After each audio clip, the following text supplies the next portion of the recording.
Monsieur le Président, pensez-vous que les pays de l'OTAN devraient abattre les avions russes qui pénètrent dans leur espace aérien? Oui, je le pense. Il faut donc abattre les avions russes. Enfin. Il le dit enfin. Il le dit enfin.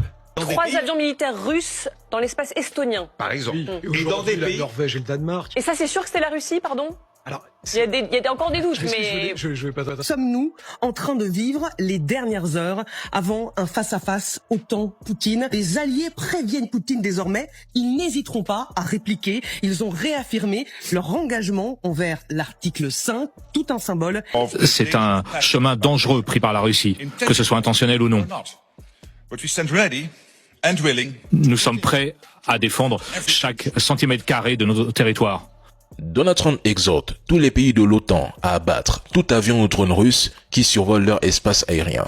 Il fournira du matériel payé par les Européens, mais ce sont les Européens qui devront s'en charger.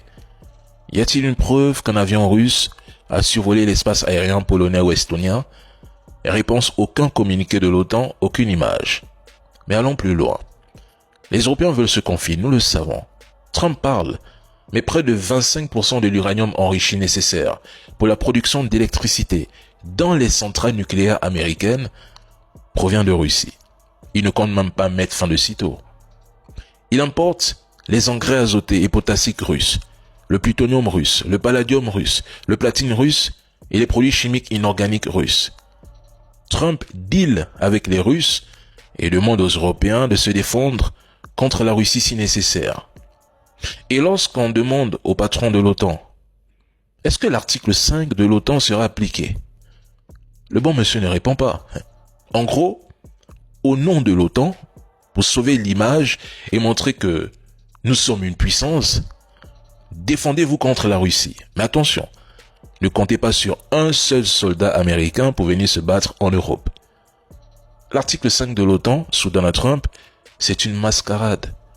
À cause des ressources et de la logistique, l'OTAN n'est pas prête pour une guerre prolongée. C'est factuel, les chiffres sont là. La Russie contrôle 17% du gaz européen via Turk Stream. Les Européens ne veulent surtout pas sanctionner l'Inde et la Chine, qui sont 2 partenaires clés et cruciaux des Européens et qui, attention, ont décidé de continuer de s'approvisionner en énergie russe. Donald Trump sait qu'une guerre mettrait à genoux l'approvisionnement énergétique de l'Europe, causant même un crash économique. En fait, ces gens créent l'insécurité, manipulent les populations, imposent des lois à leur avantage, laissant le peuple subir les conséquences. Et à la fin, tout le monde applaudit.